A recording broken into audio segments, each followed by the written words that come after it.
발견된 것이 없다고 밝혔고요. 경찰은 오늘 밤과 새벽 계속해서 수색 작업을 벌이고 이제 계속 기자들에게 브리핑을 하겠다고 밝혔습니다. 또 만일의 사태에 대비해서 현장에는 소방 인력과 구급차가 대기 중이고요. 기자들은 현장과 그리고 서울대병원 응급의료센터 앞에서도 대기를 하고 있습니다. 근데 박 시장이 어제만 해도 취임 2주년 기자회견을 소화하는 등 특이 상황이 없었던 것으로 알려지고 있지 않습니까? 실종 신고 전에 박 시장의 행보는 어땠습니까? 네, 경찰은 박 시장의 딸이 112에 신고할 당시 그러니까 오늘 오후 5시 20분 무렵을 기준으로 해서 박 시장이 한 4-5시간 전에 아버지가 이상한 말을 하고 나갔다. 그런데 지금 전화기가 꺼져 있다라고 말을 했다고 전했습니다. 즉 평소와 달랐다라는 건데요. 네. 이후 수색에 나선 경찰이 박 시장이 오늘 오전 10시 45분쯤에 종로구 가회동에 서울시장 관사를 나선 것으로 파악을 했고요. CCTV를 보면은 당시 박 시장은 이제 검은 옷에 모자를 쓰고 등산 배낭을 메고 있던 걸로 확인이 됐습니다. 누구를 기다리는 것처럼 약간 서성이다가 산 쪽으로 올랐는데요. 그 근처가 와룡공원 바로 옆이고 북악산 자락입니다. 가회동에서 나와서 북쪽으로 한 2km 정도를 걸어서 25분 정도 걸리는 와룡공원 쪽으로 갔고 그곳에서부터는 이제 더 이상의 동선이 확인되지 않고 또 연락도 두절되었고요. 그 인근에서 바로 휴대전화 신호가 끊겨 있습니다. 서울시 공무원들도 좀 당혹스러워할 것 같은데요. 박 시장 실종 신고와 관련해 긴급회의가 열렸다고요? 네, 이제 서울시청은 오늘 박 시장이 출근하지 않은 이유에 대해서 기자들에게는 부득이한 사정이다라고만 밝혔는데요.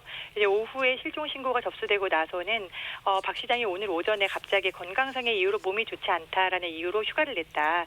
근데 그 이전에 바로 전날까지만 해도 이제 그린 뉴딜이나 2주년 간담회까지 해서 강행군을 했기 때문에 좀 쉬려나 보다 싶었다고 밝혔습니다. 서울시는 현재 대변인발 공식 입장은 내지 않았고요. 관련 내용을 관계기관과 공유하면서 상황을 파악하고 있습니다. 현재 서울시는 이제 부시장실에서 기획조정실장과 행정국장 같은 간부들이 모여서 긴급 회의를 열고 있고요. 시청의 4급 이상 공무원의 경우에는 별도 안내시까지 사무실에서 대기 혹은 언제든 연락을 받을 수 있도록 대기해라라는 공지가 내려져 있는 상태입니다. 좀 조심스러운 질문이 될 수 있겠습니다만 박원순 시장이 성추행 혐의로 고소를 당했다고 하는 지금 보도가 나오고 있는데요. 또 이것과 관련돼서 확인되지 않은 보도들도 좀 있는 것 같아요. 네, 이런 이야기를 지금 이렇게 연결지어서 하는 것이 맞나라는 생각이 좀 드는데요. 대다수의 언론이 실종 사실이 나오자마자 개연성은 확인되지 않았다라고 하면서 제목에 계속해서 미투라든가 아니면 성문제로 실종이 됐다라고 해서 이게 인과관계가 있는 것처럼 연결을 짓고 있습니다. 네, 현재까지 확인된 사실만 짚어보면은 이 박원순 서울시장의 전 비서 A 씨가 어젯밤에 변호사와 함께 성추행을 당했다라고 경찰에 이제 박 시장을 고소한 걸로 확인이 됐습니다. 네, 경찰은 A 씨가 변호사와 함께 서울지방경찰청을 찾아와서 고소장을 접수했고 오늘 새벽까지 조사를 받았다라고 밝혔고요. A 씨는 이 자리에서 이제 비서로 일한 2017년 이후로 박 시장에게 성추행을 당했다라는 진술을 주장한 것으로 알려졌습니다.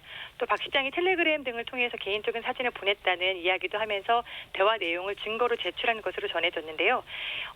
일단 경찰은 고소인의 진술만 받은 상태로 박 시장을 소환할 계획까지는 밝히지는 않았었습니다.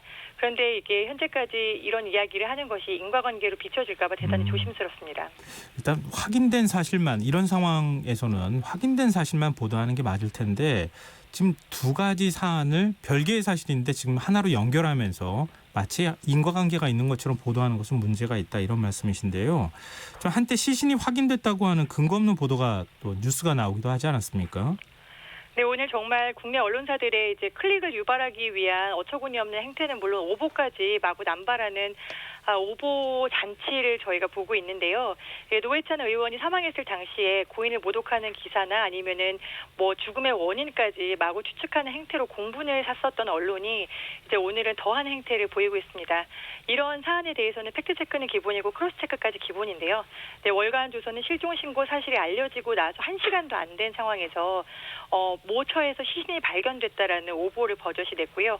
한국경제 같은 여러 언론들은 미투 그리고 이제 실종을 곧바로 연결짓는 행태를 보이면서 찌라시가 나오고 있다라는 얘기를 버젓이 하고 있습니다.